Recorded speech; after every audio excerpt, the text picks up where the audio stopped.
and also India. A mechanical engineering student with more than 4 decades of experience in the flexible packaging industry. We have Mr. Shah chairing this session. Next, moving ahead, let's call upon the panelists. And panelists, who else I can call upon when we have Professor Narayan sitting with us. Although he needs no introduction, but to go further with, he has conducted a major research program in which the industry served the consultant for several companies. So with a huge round of applause, please welcome Professor Narayan.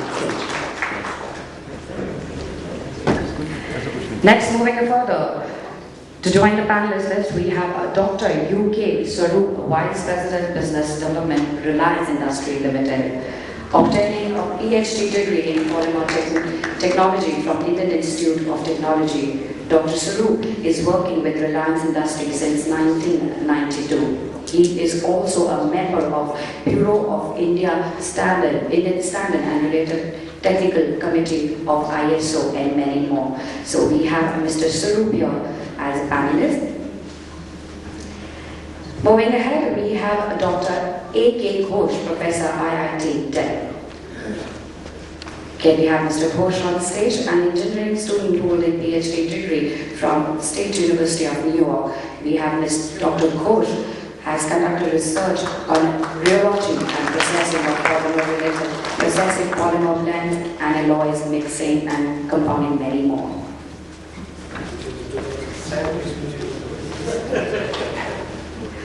Moving ahead, I would like to call upon our next panelist, which is Mr. Sukhdev Singh, Saini, Senior Manager, Packaging Development, Welfare and Oral Care. With a huge round of applause, please welcome Mr. Singh with Packaging Development, Welfare and Oral Care, GlaxoSmithKline Consumer Health Limited. With a degree of post-graduation in packaging technology and 10 years of experience in food, nutrition, pharmaceutical, personal care, he is here as a panelist for this discussion. Last but not the least, we have Mr. Vijay, Bhujle, who is a head expert service in the chemical and pharmaceutical Intertek India Private Limited. Mr. Bhujle is heading the business line expert services chemical and pharmaceutical division of Intertek India since 2012. He has more than 30 years of experience in process development, scale-up, and technology transfer. So we have all the panelists here. Now over to the chairperson, please. Thank you. A very good evening to everybody. We are running a bit behind time, so we would like to make it good. The standards for moderation have already been raised by Anup so high that I would rather not moderate but let it flow. The subject is sustainability, the future imperative. I think the future is here. Future is today. Sustainability is an imperative, is a sole imperative. It is not a future imperative, it was not yesterday, it was not today. It's a sole imperative. I think that I am surrounded by panelists who are extremely experienced and they are highly qualified, and I would be hardly a person to comment on sustainability. To my small thinking, sustainability just happens to be something that should create perpetuity. And to use half a cliche, we have just borrowed this planet from our let's say, people, our generations to come, and therefore we must leave them a planet where they can fulfill their needs as we do now, and we don't impair their ability to do so.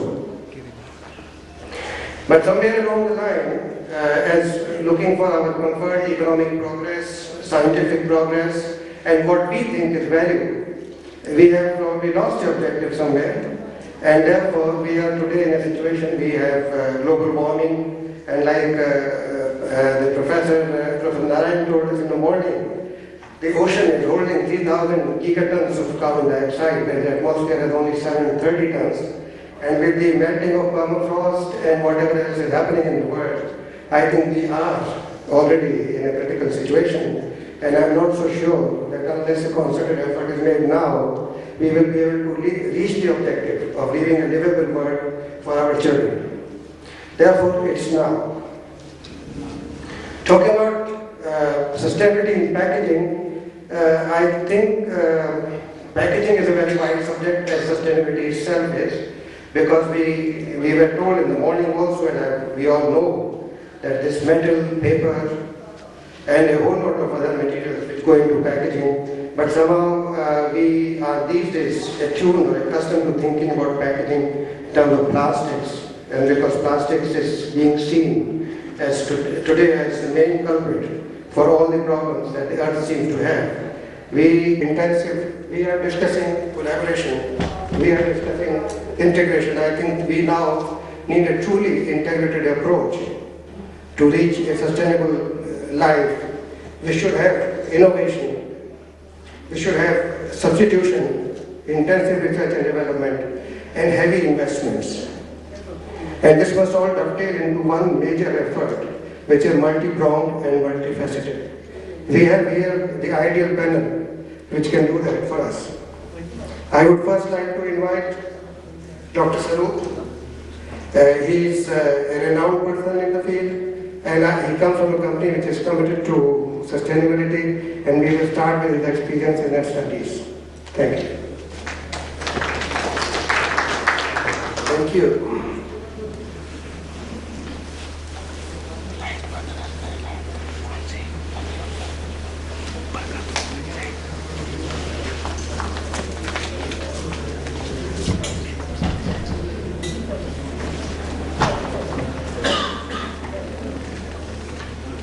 My distinguished colleagues of the dais, organizers of PackPlus Conclave, ladies and gentlemen.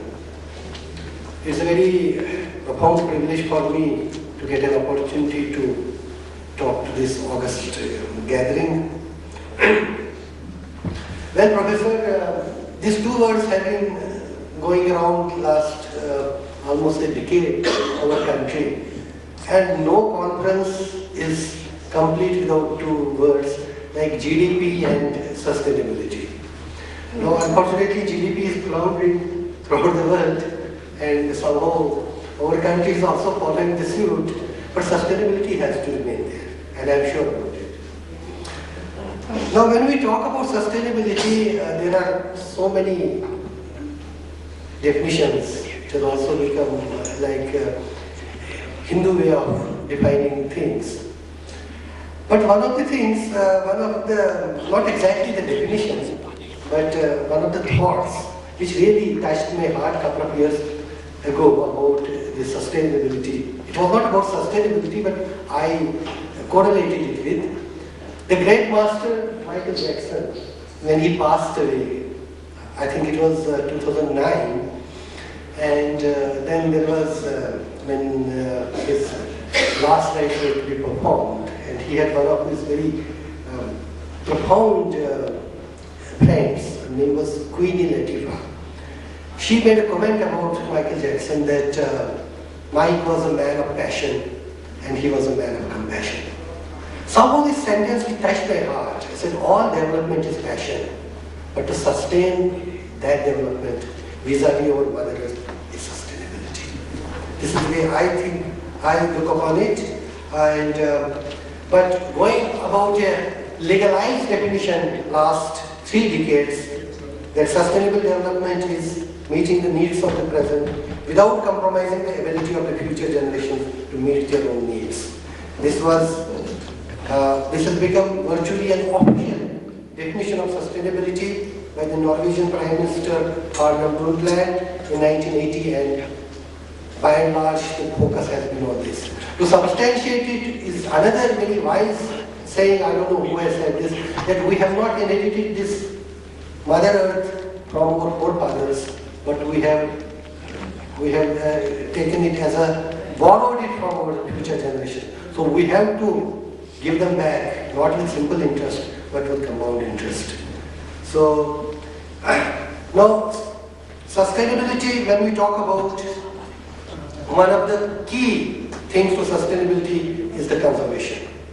And conservation of materials, water, and energy. These are the 3 major things which we need to conserve when we talk about sustainability. If this thing of handing over this Mother Earth to our children in the same shape.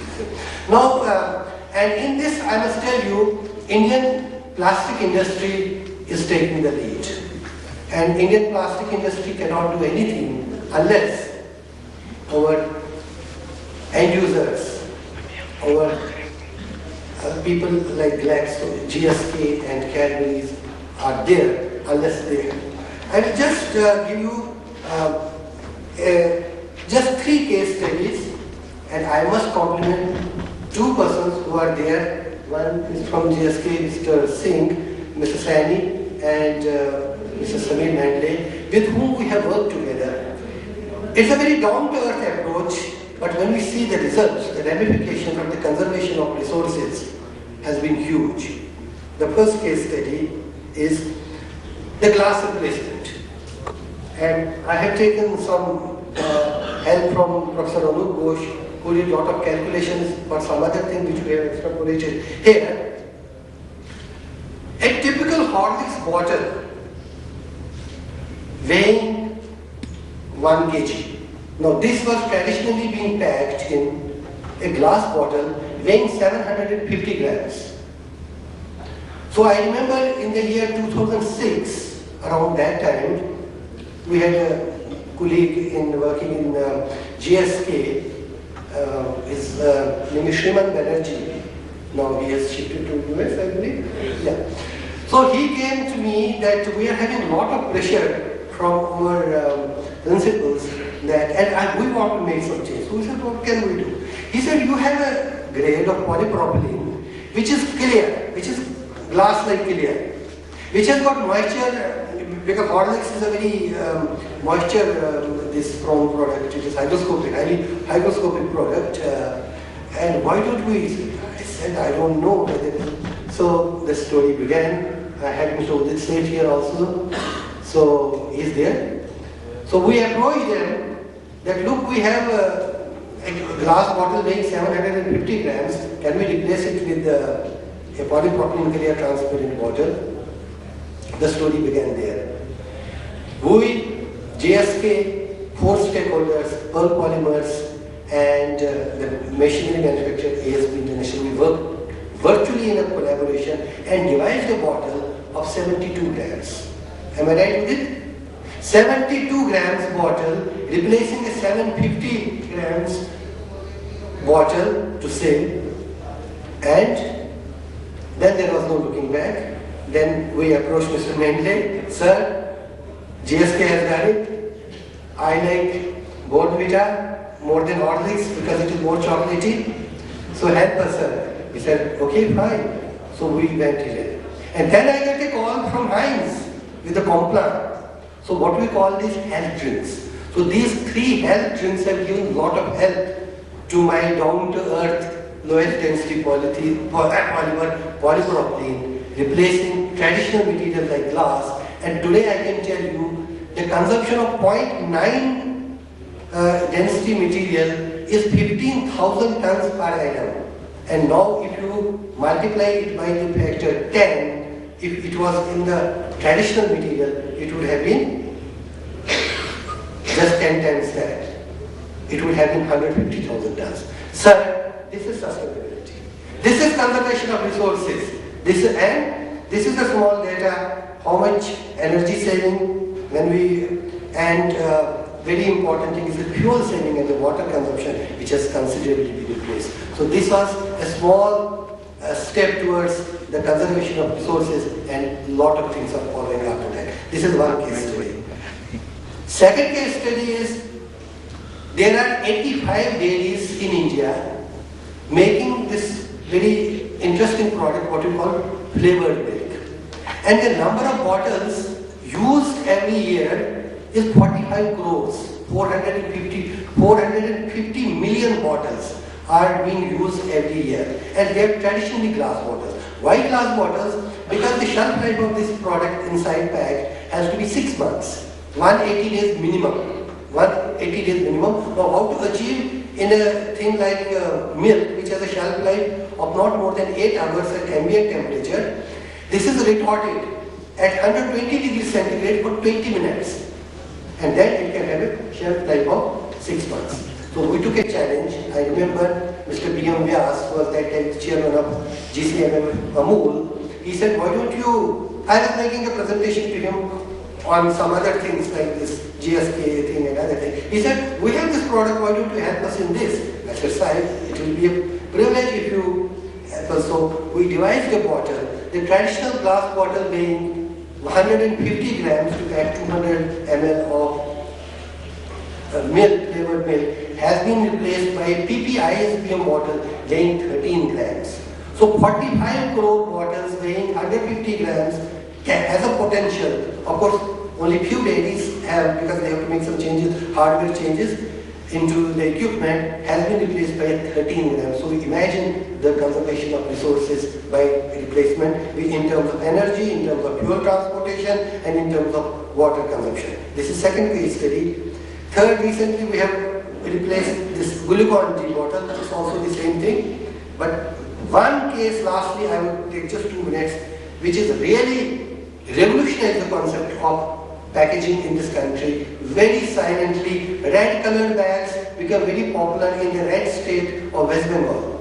Now the story is as follows, that potatoes are grown in the country for 3 months and it is consumed for 12 months. And India is the second largest producer of potatoes. 29 million tons of potatoes are being produced in this country. And for 9 months, they have to be stored under cold storage at a temperature ranging from 2 degrees to 4 degrees centigrade. And they are traditionally being kept in the jute bags, and jute being a biodegradable product, one virtue of the biodegradability is that the bottom layer of the potatoes, if you see, because of the moisture and the biodegradability and the feedstock provided by the potatoes, it is always rolled. So we took a small packaging, what we call a lino bag. It's a typical weave. You can see these bags. Now, what is the catch here? Potatoes, if they are stored at high temperature, they sprout and they get rotten beyond 14 degrees centigrade for a longer time. But at the same time, if they are stored at lower temperature, say 2 to 4 degrees, the sweetening of the potatoes takes place, and only except my Gujarati friends, nobody would like to have the sweet potatoes. So what happens, there is a company called United Phosphorus. They developed a chemical, not for sustainability purpose, but for their business purpose. You make a spray on the surface of these potatoes stored in a bag, and though you can store them at 14 degrees centigrade for whatever time you want. So this is sustainability. Now you imagine the quantity of power sold from 2 degrees to 14 degrees, the problem of sweetening is eliminated, the problem of sprouting is eliminated, but you cannot do it in a traditional material called jute because it's a water emulsion, the jute will absorb it. It is only the perforated, hydrophilic, non-biodegradable, all the negative attributes of the plastics which helps in conserving this commodity of 29 million tons. A sort of a revolution has come in this country. It's very silent revolution. 90% of the potatoes are now being sold, and the lead has been taken by West Bengal, which is the jute producing state, because most of, about 30% of the, I also didn't know, 30% of the potatoes are being grown into this thing. So these are just 3 case studies vis-a-vis packaging which I wanted to discuss and have your viewpoint on this, that how plastics very silently with an inherent advantage or disadvantage of non-biodegradability is helping the environment and the sustainability. Thank you very much. Comments from Mr. Saini.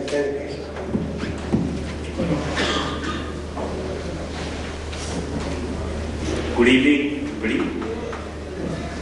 I think I have the company of some of the best technical guys I have ever met.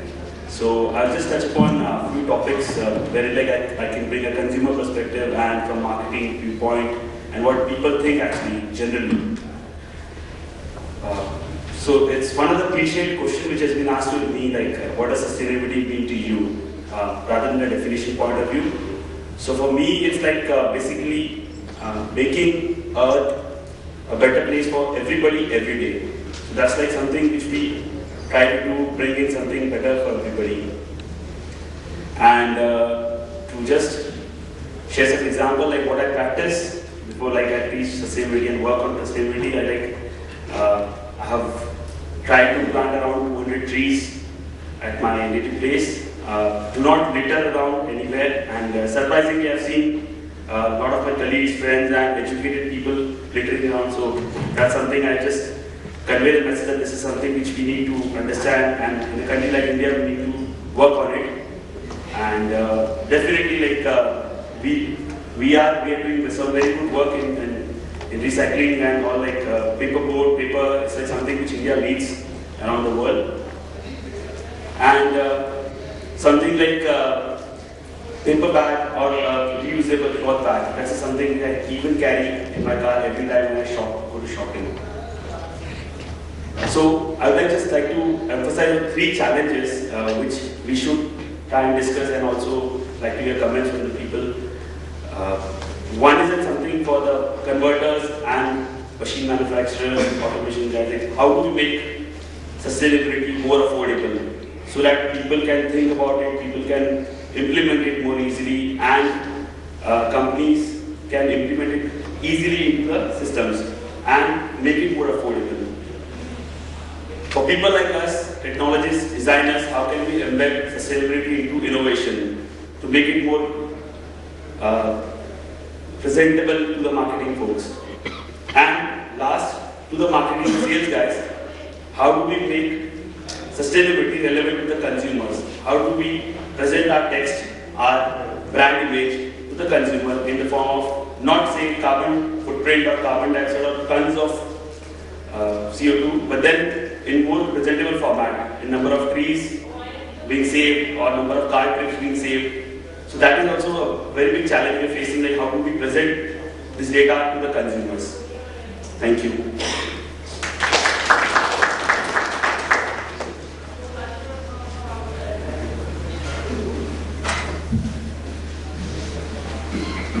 Thank you very much, Mr. Saini. I would now request Dr. Ghosh to tell us about the Indian perspective, and a lot of studies that he has carried on show that he has a lot to talk about it, and request him to do.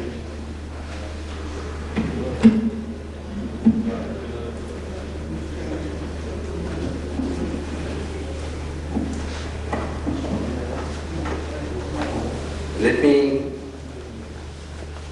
start with what Dr. Saroop wanted to say, that sustainability and GDP. And while doing that, let me first thank Mr. Dev bringing this panel discussion, but I'd like to make some complaint also. The recent survey made for all plastic professionals in the world, I was reading one of the source. The challenges, there are many factors were like challenging for many people, for the packaging people, all of you who are around and all that. It shows that the people are finding, more percentage of people are finding challenge for the sustainability rather than GDP, or if I convert into cost of packaging material and all that. So you see the trend is already changing, that we have to understand and we have to do something about sustainability. But the question is the how. It cannot be done only by understanding what is the definition and what we understand by sustainability and discussing in this manner. So from Indian perspective, and we have to draw some of the lines from what advanced countries are doing, where the advancements in packaging material is going on. I like to put a focus on that we must look at it in the 2 approaches. One approach is in terms of innovation, and innovation which is happening in terms of materials, processing and applications. Now that, and I'd like to elaborate on that. But the second point which I'd like to bring in is like, we are talking sustainability, and I think you have heard of from Dr. Narayan, and I missed it, the lecture today, how to quantify, how to index sustainability. If you are not doing it, discussing like that is not making any sense. Okay? But how to do that? are we making any progress or any step in doing that? That's my complaint to Mr. Dev. I mean, it should have been more focused towards that. And if we are not doing that, some of the numbers you have seen from Dr. Saroop's talk, but what meaning they are carrying? Okay, why is he talking about that weight reduction that we have to do? And he's showing 99% weight reductions, and we are working for it. You know, many times, and especially a moderator asked me, Rakesh Shah asked me to do an Indian perspective. I mean, I think commonly, generally, we start thinking of sustainability in terms of biodegradability. Let me bring it like that.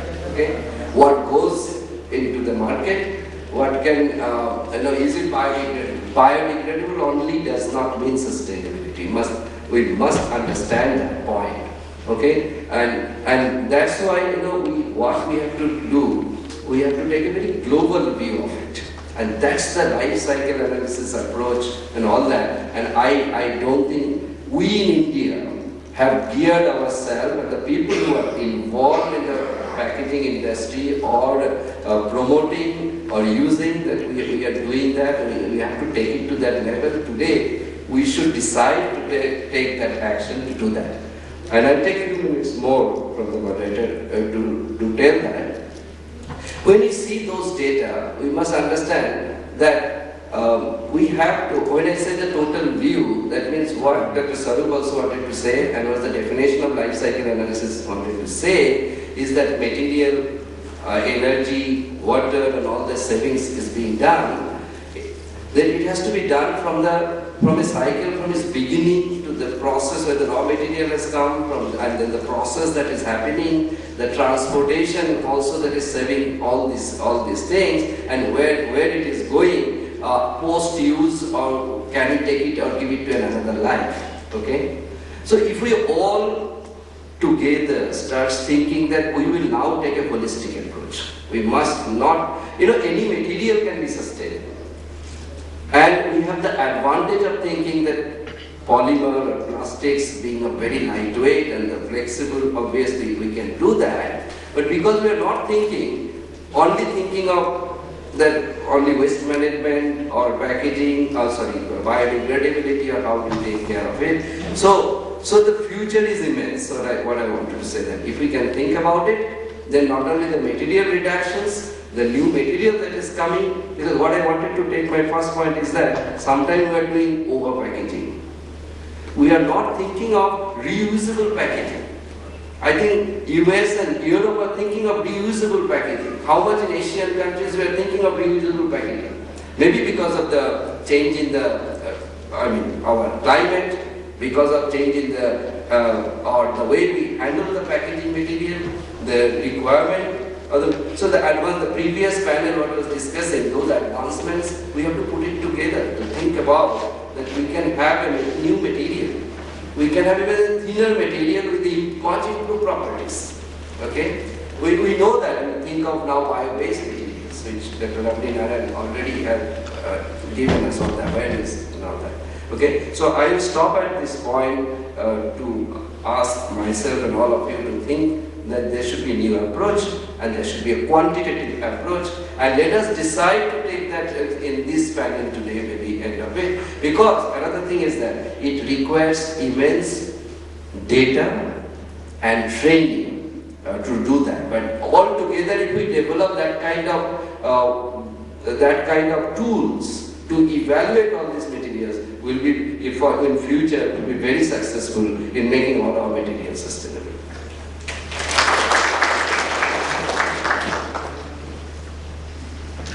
Thank you very much, Dr. Ghosh. I would now request Mr. Vijay Bhujle to speak on life cycle work that he has done.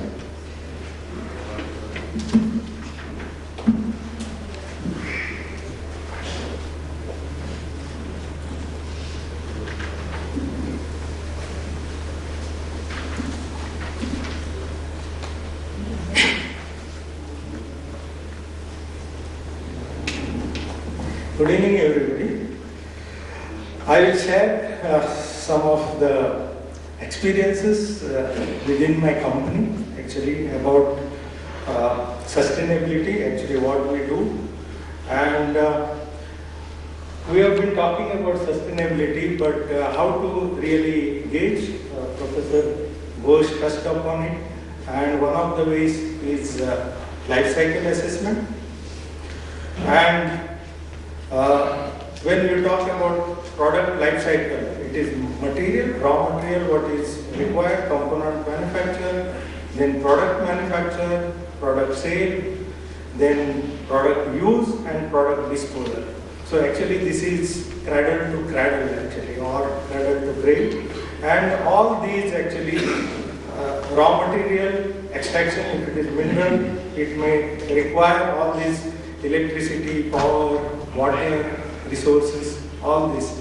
So when you take everything into account, and that is what is life cycle assessment. And as everybody knows, it has, when you talk about sustainable development, it has to balance between economic, environment, as well as social obligations. And one of the ways actually what we have been telling is life cycle assessment. There are from raw material till the product disposal, after usage, how to dispose. This is total cradle to gate. Actually in this, what we have put in the bracket is cradle to gate. It doesn't take into account after it leaves the factory premises, how much transportation is done, what happens to the product, and how is it finally disposed. And this is why critical is some of the electronic or the LCDs and all disposal or tire disposal. If you take only cradle to gate and you do the life cycle assessment or cradle to gate, what happens to the disposal of finally the tires or the rubber is disposed? That you are not taking into account. So you have to be clear when you have done life cycle, whether it restricts to full or to some actually. And sometimes when somebody says that I have done life cycle assessment, you have to really look into at what stage or how much is the boundary lines. For doing life cycle assessment, okay, you may not be able to read it, but there are softwares available. Actually, some of the softwares I have put, SimaPro, which are common. There are many more. What does this life cycle assessment does is actually it is a network of tree for production of, actually in this case it is whiteboard or any product. If you are doing having a product manufactured, it requires some raw materials. So what is the kind of carbon footprint for that raw material? Then what is the kind of processing, how much energy is used, how much water is used, so during production, and then packaging, whatever, and then in this transportation is there.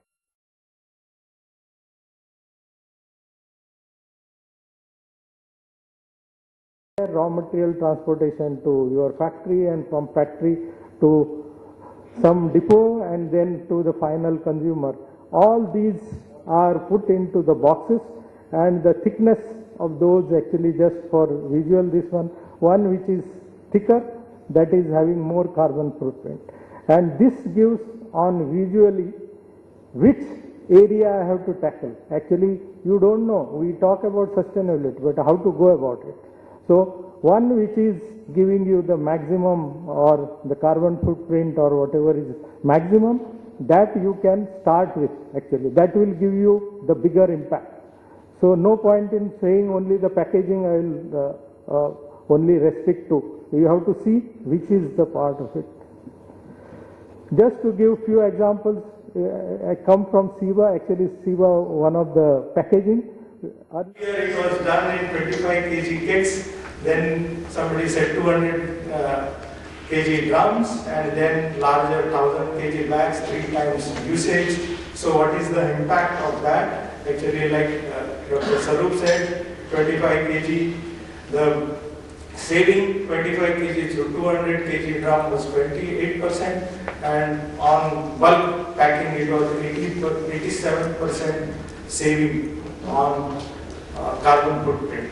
So that means actually as a company, we postulated that whoever was buying higher one should go for this. So this is one. The second part is we talk about HDPE lightweight carrier bag. What is the material actually? HDPE lightweight, the pro-degradant bag, paper bag, LDPE bag, LDPE bag for life cycle, PP bag for life cycle, little bit thicker. Life cycle will be so, we say it is to be repeated usage.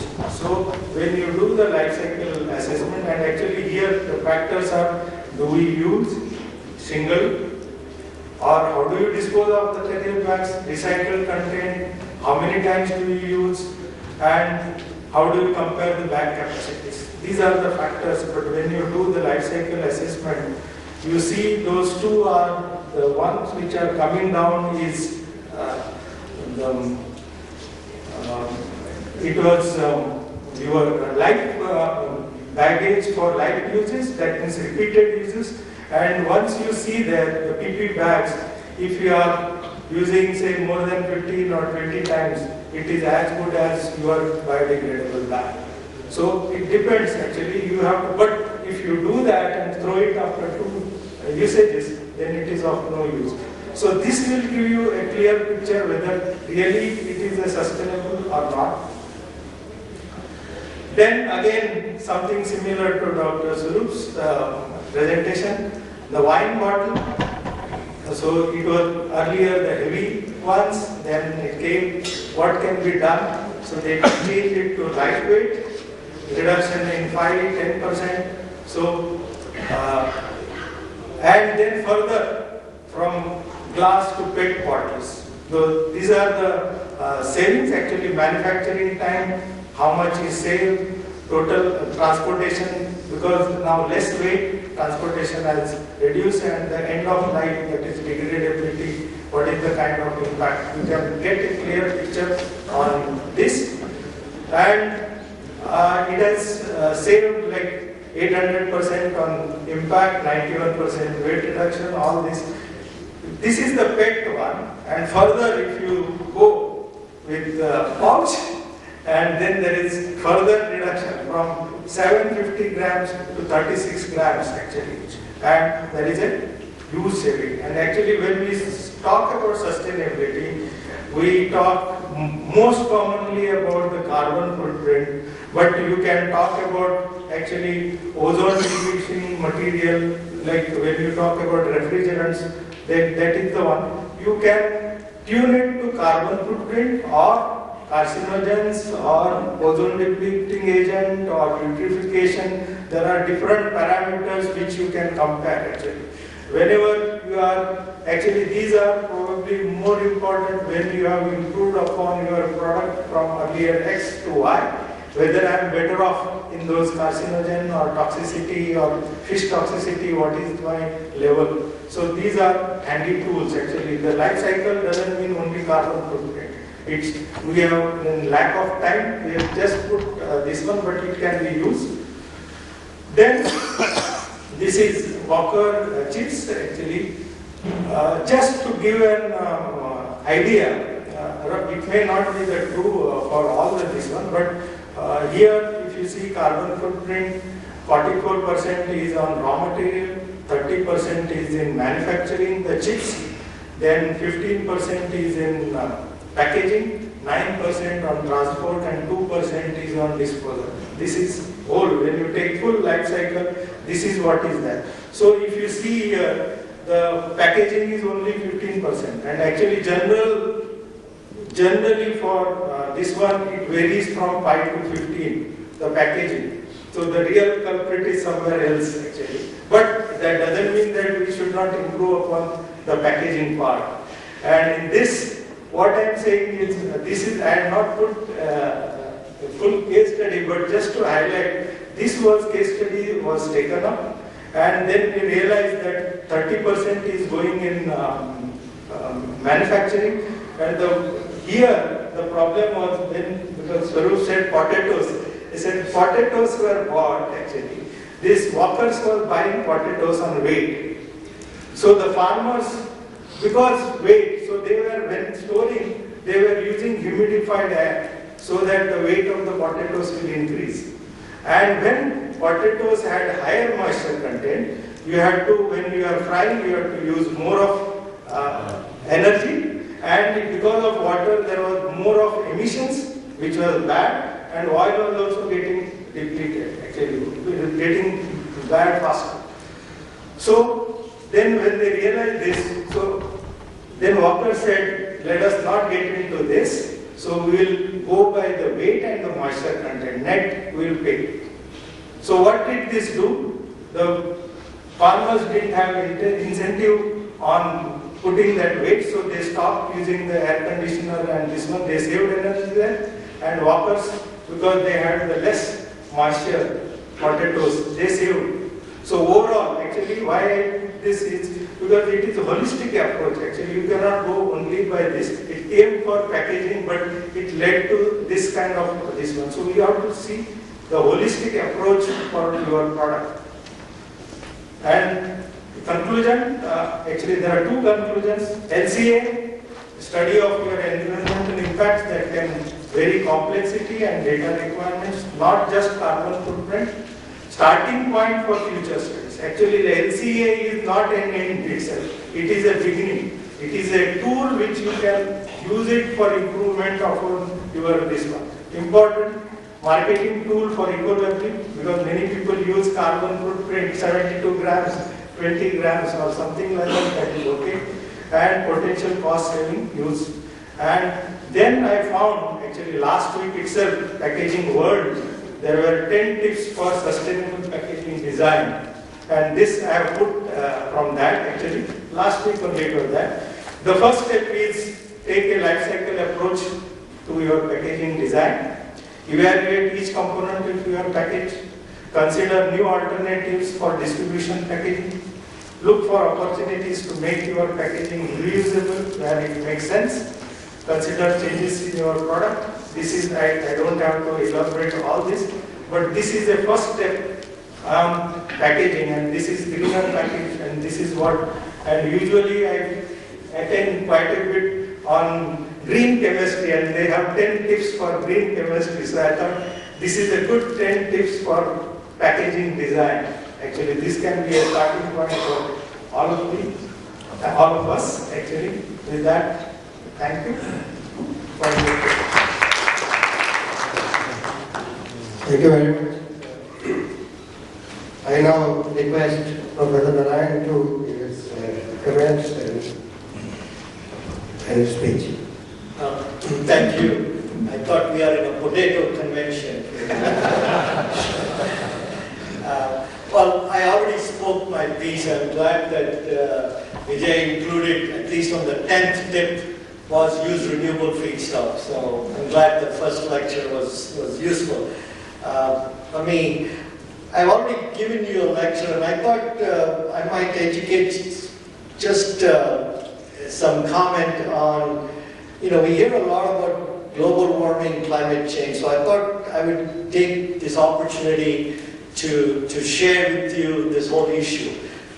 We always debate on global warming. I think that last night we had a discussion of, is there global warming, is there no global warming, the world is cooling, the world is warming up. So what is facts and what is this? And this is just facts given to you, and you make up your mind where it is, okay? So the basic principle is that if you look at the atmosphere, you have what they call as heat trapping gases, and maybe we should never have used the word global warming. Scientists sometimes come up with words which cause more confusion than clarity, okay? So there is this heat trapping gases in the atmosphere, and the sun heats up the planet. Most of the heat is radiated out. The heat trapping gases keep some of the temperature, heat on the earth, thereby keeping a certain average temperature of the planet, which sustains life as we know it. Okay, that's the basic principle. So if that is correct, it is very simple that if you continue to add more to the heat trapping gases, the temperature has to go up. it's a cause and effect. If you remove all of those heat-trapping gases, right? Let's say we have the ability, we are all great technology people here, we can remove all CO2 out of the atmosphere, all the global warming gases, then we would live in a cold, frigid planet and life as we know will cease to exist.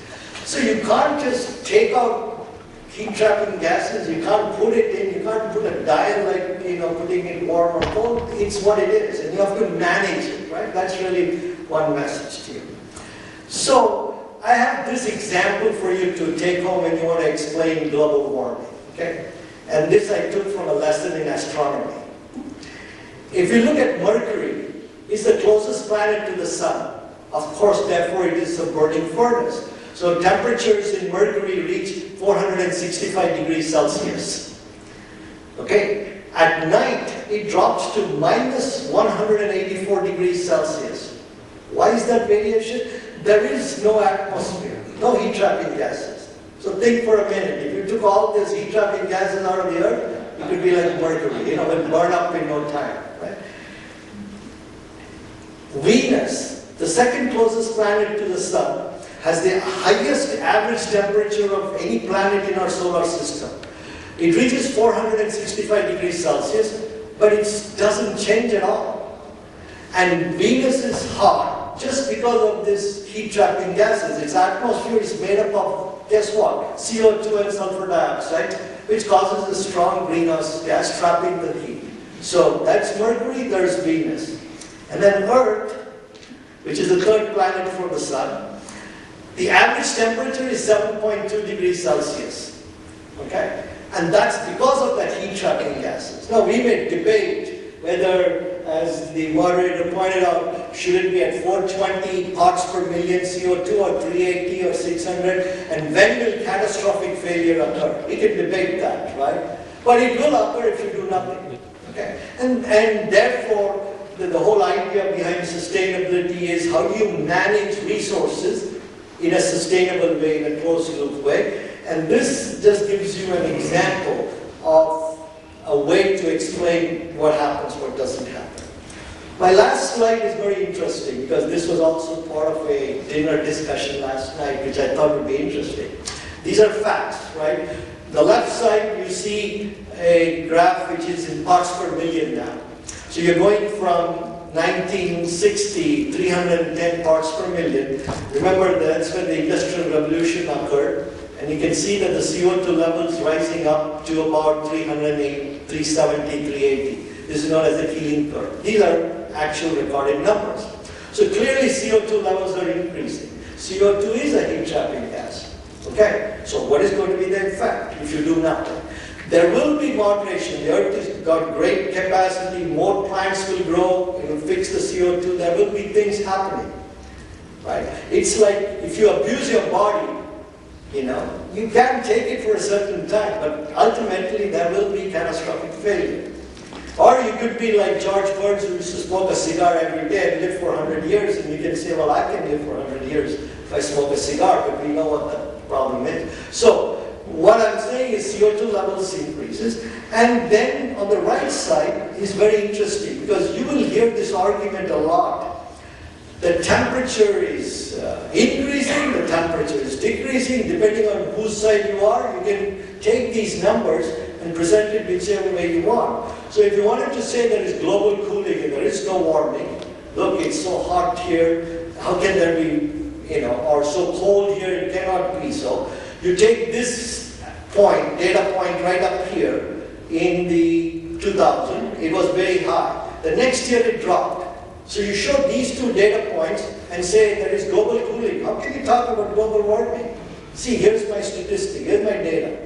And the guy who wants to talk about the glaciers are melting tomorrow, do something, he takes this value at the lowest, and then he presents, take this one here, right? And then say, look what happened, we are going warm. So, you can take numbers and present it whichever way they want. But here is the interesting statistics for you to take home on this global warming issue. These numbers, if you plot it, you look at the trend line. Engineers look at trend line. And you'll notice that the trend line for temperature is increasing. Okay, so that is a fact. Now, will that cause catastrophic failure tomorrow? Probably not. But if you do nothing, something will happen, for sure. And then that's really the message I wanted to give you, is that these are issues which are happening. We are moving in the right direction, but these things you would have to do. And lastly, I will certainly, when we talk about LCAs or we talk about sustainability, right? I mean, we do that. When I do it, you do it. But the real thing is to throw it away and say, what do I need to do, right? And then start from zero and say, what materials can go in, what is the best ways to design this thing so I have minimal impact on the environment. So I must have an end of life for it, I must have a beginning of life for it, I must have a use portion for it, and then you have to balance and trade-offs between all these three to come up with the ideal one. I think that's the point which was being made, which is the concept of life cycle thinking, not life cycle assessment, not life cycle analysis, where you throw in a bunch of numbers into a software program, it gives you a result, you put it on your PR brochure and say, look, I saved so much CO2. We all do it, even I would do that. But if you step back and then you ask the question, or a life cycle thinking, what's the best materials for that application? And in the example with Professor Saroop, made you a professor already, we'll have to give you honorary professorship. But he examined the bottles, for example, or even the potato thing, right? I mean, the jute, which is biodegradable, should have been the best choice. But you have problems. You're going to throw out the potato, so the plastic with all of its positive attributes gave value to it. It's a better material. And then you have to make sure that across the board, it's still a good design. It is, per life cycle thinking, gives you value. I think that's probably the message which most of the people on the panel say. So there's no one winner, one choice. And the last thing would be, and maybe it's easy for a professor to make the statement, we use LCAs, we use sustainability more for marketing purposes, right? We say mine is better than his is better than his, and everybody keeps arguing back and forth. But if you simply said, here's my baseline, okay, now, 5 years from now, where am I going to be?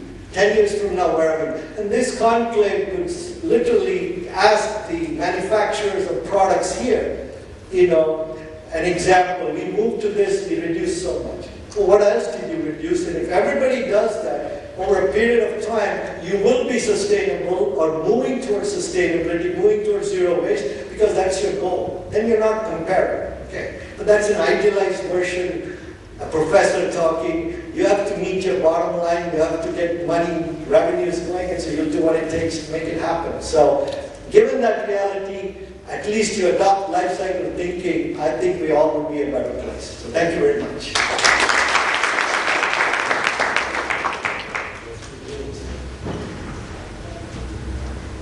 Thank you very much, Professor Narayan.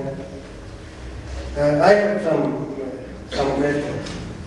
Professor Narayan had told us this morning, and people who attended the morning session would know that a lot of work is going on towards developing, and in fact, a lot of development has already taken place for replacing the fossil fuel-based polymers with, let's say, bio-based. And I was suggesting to Professor Narayan over tea this afternoon that why not we call them agri-based, because the fossil fuels are also bio-based. They also became fuel from bioproducts, which was mainly flora, but maybe a little bit of fauna in general terms. Anyhow, whatever the name is, the question that comes to my mind is first, number one, how about the cost proposition, which means on one side, I think, like Mr. Saini said, that the cost reduction is very important, especially in a country like India where usually a health compromise would be easily made if the costs are unaffordable. So what kind of cost proposition would evolve? Like you already mentioned that in the case of bio-based PET, the cost was almost the same, but since PE and other polyolefins are probably the largest used polymers in packaging, where will the cost go and how this will impact Because improvement in life comes, there's no free lunch, it comes at a cost. But what kind of cost per position might there be? Is my first question. And the second question which I wanted to ask was that if we think of the scenario of, let us say, something like the year 2050, 55, when the population is predicted to become something like 13 billion on this planet, there will no longer be corn fields. Corn is not a feed, let's say not food.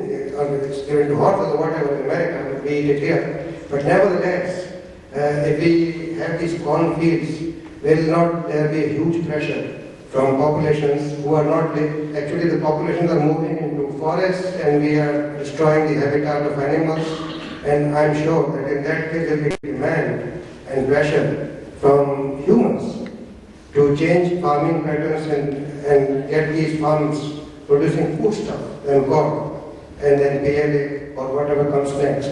Professor Narayan. I'll talk about the land use first, because that's always the big question when we talk about bio. So 3 points I'll make to you.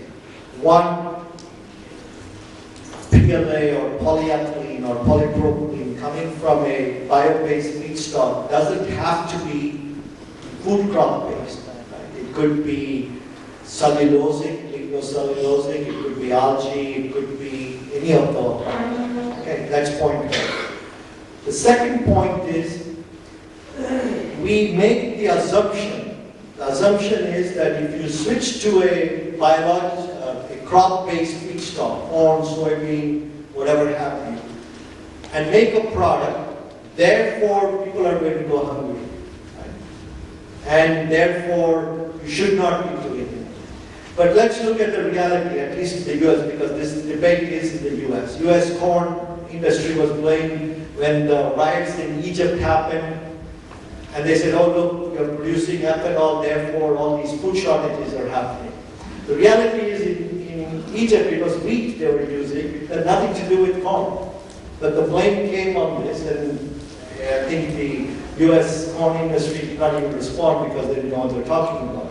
Mexico, there was riots, but that had to do with what they call as corn which you eat. Most of the US corn is feed corn. You feed animals to it, and the government pays US farmers not to grow too much corn to keep the price points at a certain level. So I'm not convinced that today, if you convert all of the 280 million metric tons of polymer produced to bio feedstock, if tomorrow Reliance decided they're going to make everything from bio, the amount of arable land which you need is not going to be that high. I have numbers to show you, and in fact, if you look up the European Union portal, they'll tell you that, right? So, yes, there is a trade-off. You have to be aware of it, but I think it's blown up proportion. The last thing which I will leave you with, especially for a country like India where you are going to debate this a lot, the farmer today, he makes, say, product A, food product A, from a farm crop feedstock. If he makes an industrial product B out of that same thing, think for a minute, this is basic economics, right? If the cost of his manufacturing of his product keeps going up, if he had only A on which to balance it, the price of A is going to go up. The price of food is going to go up. If you have another higher value added product and you can make it out of the same amount of feedstock, your cost is distributed and therefore it's going to be lower. So to me, I would argue that the price of food is going to go lower if you have other value added products being made out of it. Subject, of course, that the feedstock is available for making those products, right? So I think you have to open up your thought processes a little better, and people need to understand that just because you grow, you make plastics out of, say, crops, it is bad, period. It could be very good for the farmer and very good for the economy too. I would like to just supplement. See, it's again it's a slightly abstract thing, but it's a fact of life. Nobody, whether it is Reliance or ExxonMobil or Philips Chevron or Saroop or anyone, they are not refining crude to make plastics. Plastics you get as a bonus. Because when you take the total, again the sort of, let's say life cycle, you are taking crude and you are refining it. So whatever products you get it, the 50% goes into the transportation. And another 45% goes for heating and cooling. So whatever is left as a residue, whether naphtha or gases like propylene mostly, this you are getting as a bonus. Either you have to throw it or you convert into a useful product like ethylene and propylene, which gives you polyethylene, polypropylene and PET. Now, if we go to the bio route, question is, it will take care of the small 4% which goes for the manufacture, for monomers, which otherwise you will be having. Can bio be a substitute for transportation? Can it be a substitution for heating and cooling? Can you provide jet oil? Can you? And another thing, I remember way back in 1979, I don't know, after that lot of things, we had a lecture in Delhi, Donald Osmer, the famous author of Kirk Osmer, this thing. And those days, this gas of whole world and Brazil, things had gone. He gave an example that to mix even 5 to 10% of ethanol into petroleum, you have to distill. You have to make it practically absolute alcohol. And the input given in the distillation of alcohol is more than what you get out of burning of fat. And same thing is happening in a practical way in our country and in other countries. The cost of eggs is going up. What is the certain reason? I was talking to some poultry guys. They say corn is sold in this country from 25 to 30 rupees a kg, and every day a hen requires at least 100 grams of corn. To produce one egg, you require 3 rupees as the basic raw material, what you call it, or food processing. So this is really something which, I mean, every time when we talk about it, because plastics we are not, this refining of the food is not being done for plastic. It is just a bonus we are getting, a byproduct like naphtha or some gases like propylene that we are doing it.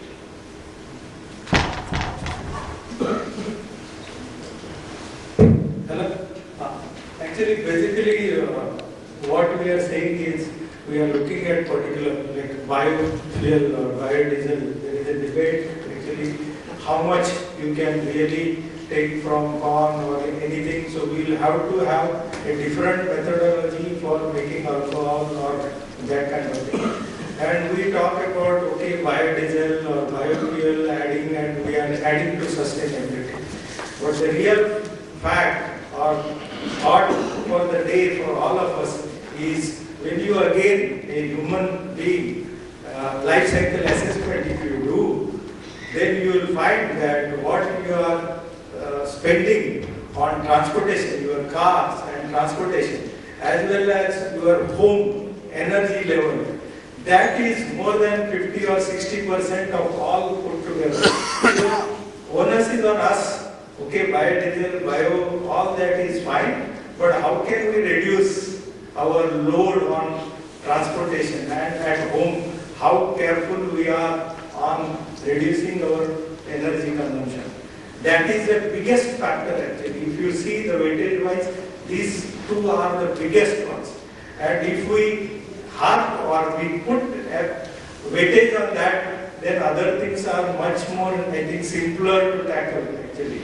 So all things add, but this is one, and we miss again all this commercial jargon about sustainable packaging, sustainable this one, we miss out on all this actually. So we have to focus on that. That's right. Actually, this is a very good point. Just one question from my side, so that then we can throw this open to people. That the present problem in India as plastics notoriety, it has become notorious for being everywhere, and you find the cows are eating it, and whatever else, all kinds of animals are eating it, and they are dying. And there is also a lot of, let's say, litter. We all know that plastic don't litter, we do. This is very clear. But the question is that besides material substitution, besides research and development into new processes to create plastics from new sources or renewable sources, the question is what kind of things could we do to make sure, or let's say to improve the education and understanding of this, and where are we? I mean, we have academicians, we have industrialists, everybody here. So I would like to have the take of Dr. Ghosh, and then everyone of us can join, please. As I mentioned also that, we should not mix up the, one problem is the waste management. I mean, and it is true that it is more sensitive to the packaging material, and that's a different problem. We are talking about sustainability today. So again I'm saying that let's have a measurement of sustainability. Let's have a baseline.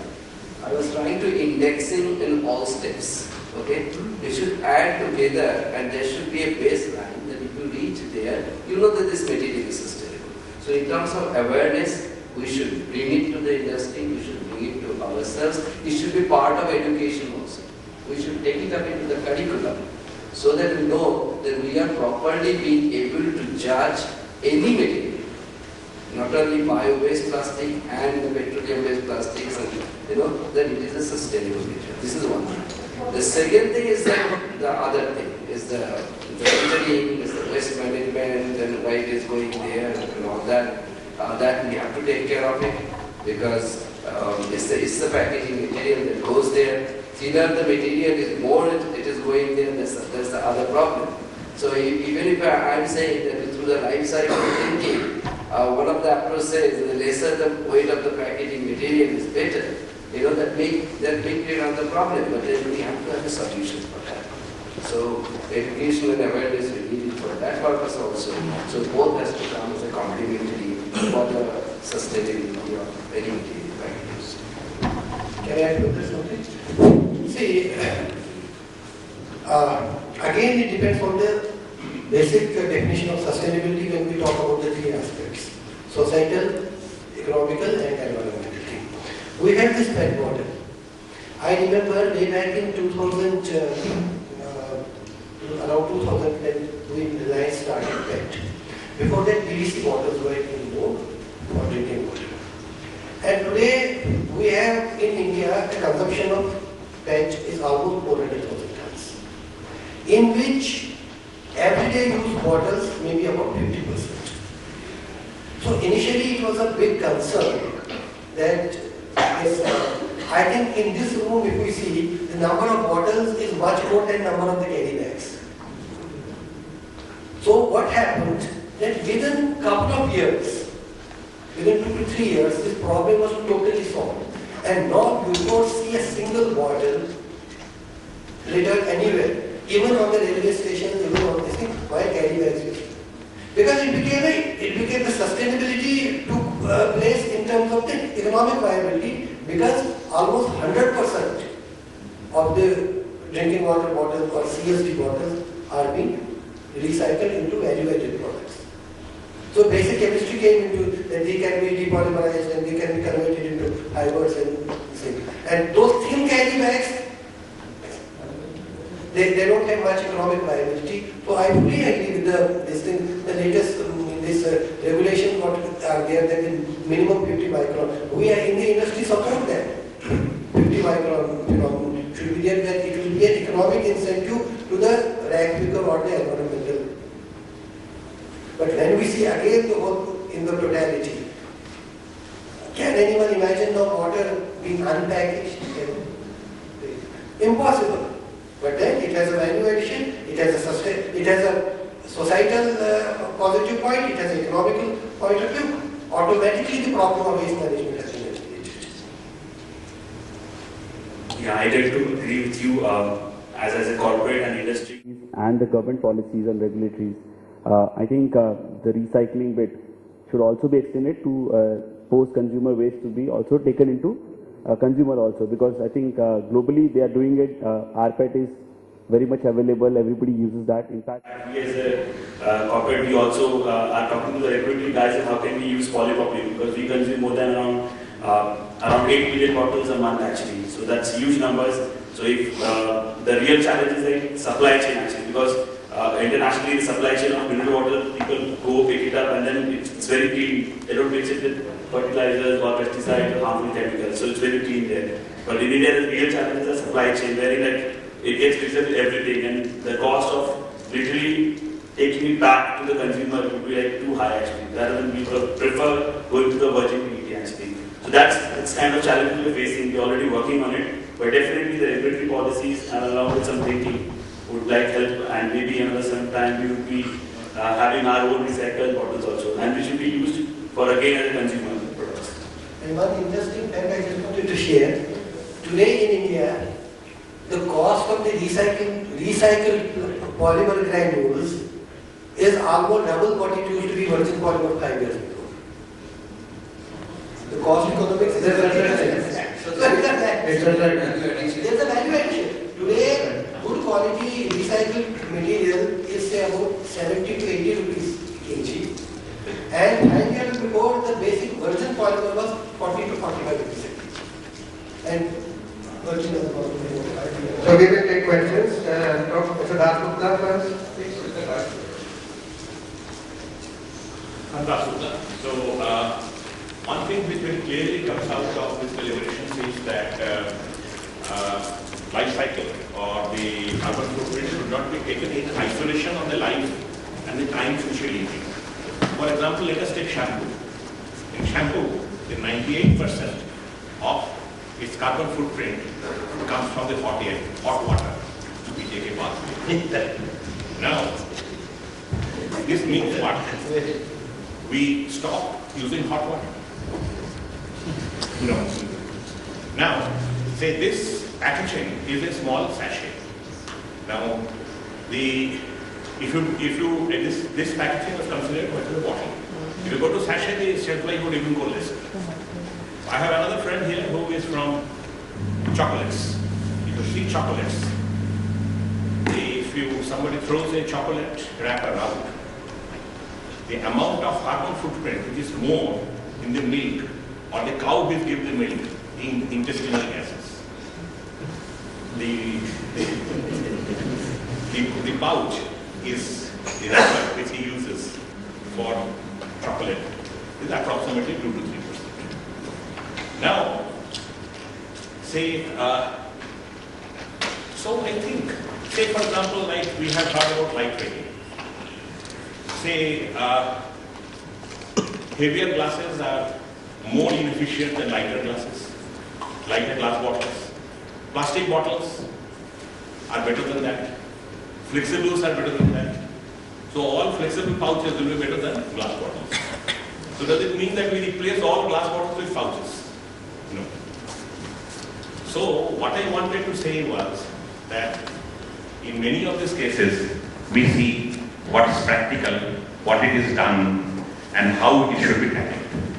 And we all said that we should separate out packaging from the normal out of the things like with the lifestyle which are there. Say the car we drive in, the flights we take, the air conditioners, everything has a carbon footprint to it.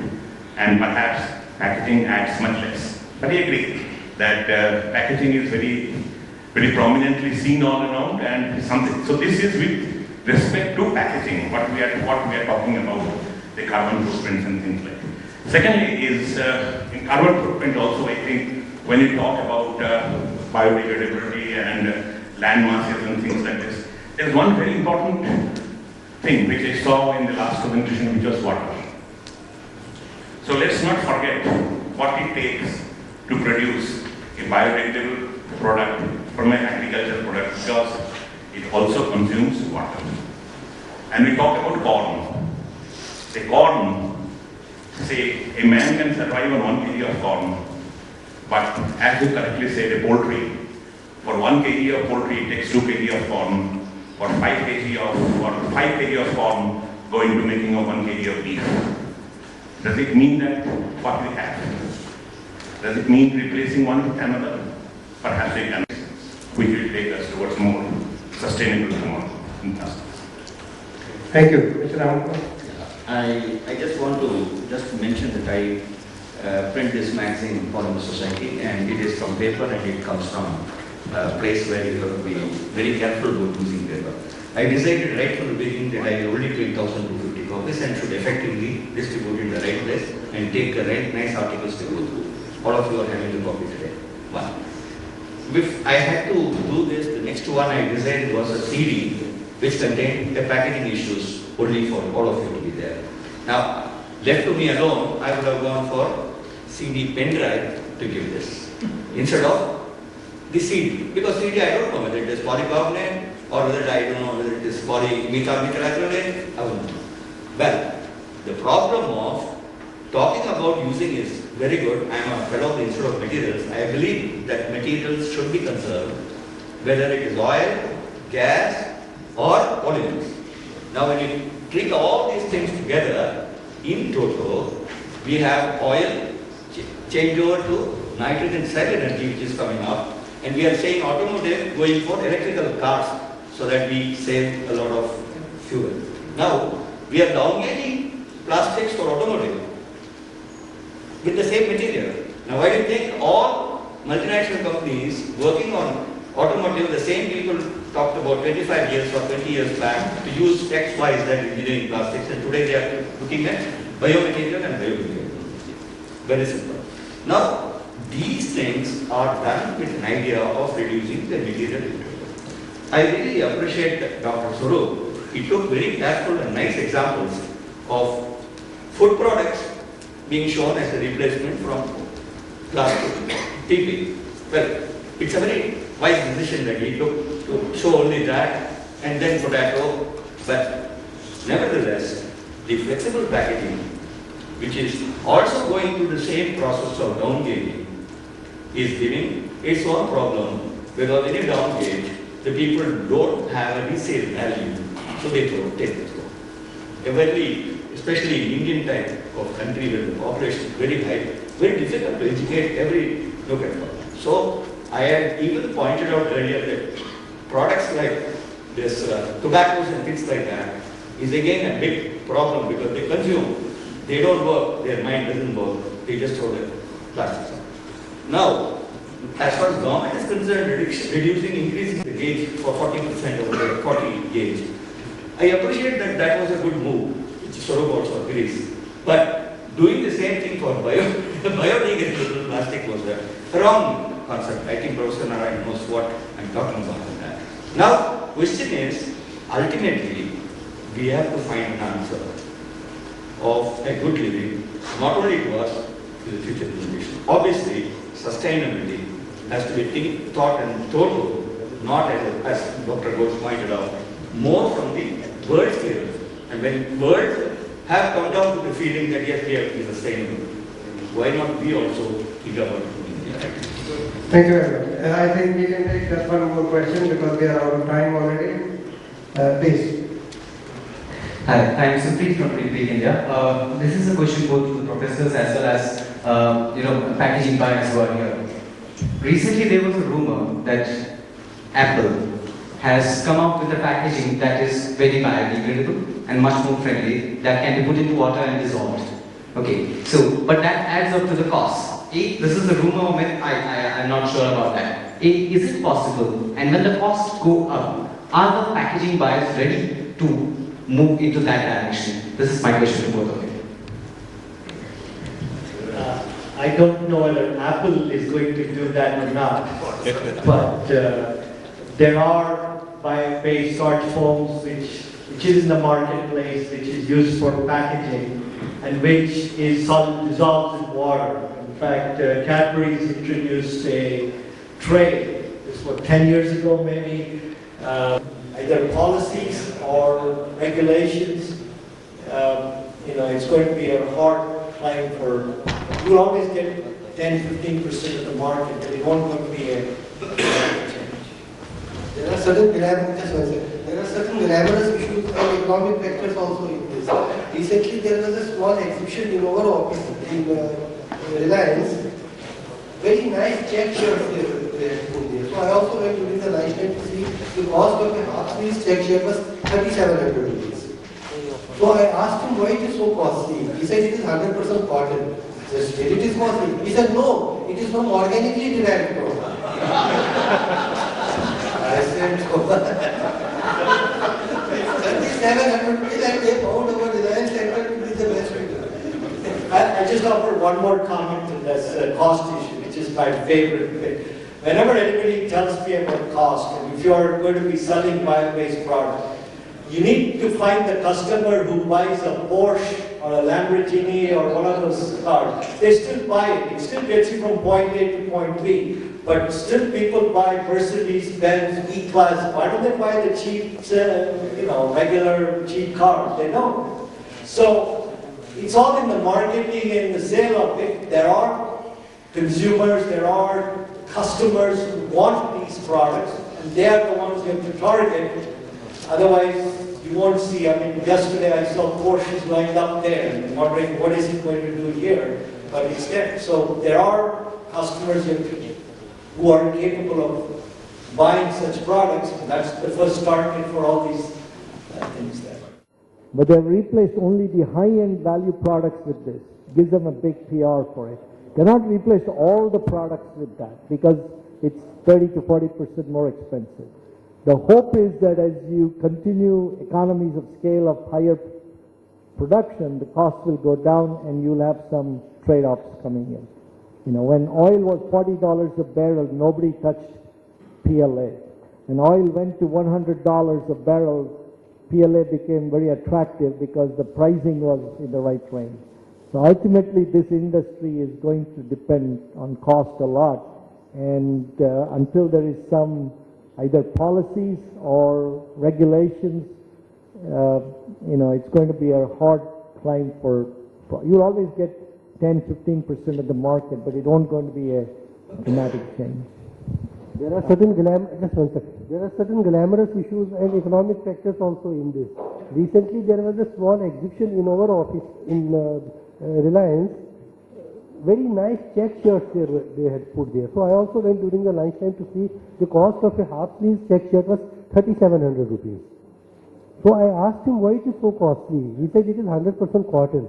I said, still it is costly. He said, no, it is from organically derived cotton. I said, 3,700 rupees and they found our Reliance Center to be the best. I just offer one more comment to this cost issue, which is my favorite bit. Whenever anybody tells me about cost, and if you are going to be selling bio-based products, you need to find the customer who buys a Porsche or a Lamborghini or one of those cars. They still buy it. It still gets you from point A to point B. But still people buy Mercedes, Benz, E-Class. Why don't they buy the cheap, regular cheap cars? They don't.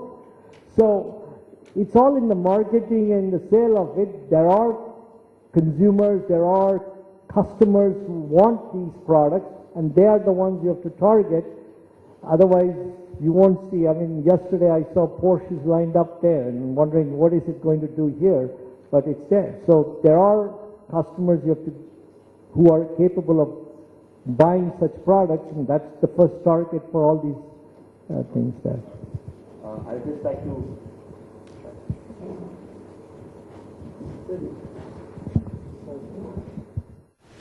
on Apple, what you said, we just follow technology, and the last heard, the news was that they have invented, or they got a patent on the pad, which can be used as a docking port to charge the iPhone actually. Yes. That was the latest thing, and it's available, the pictures and everything are available. So this was the latest we heard, like, I heard at least.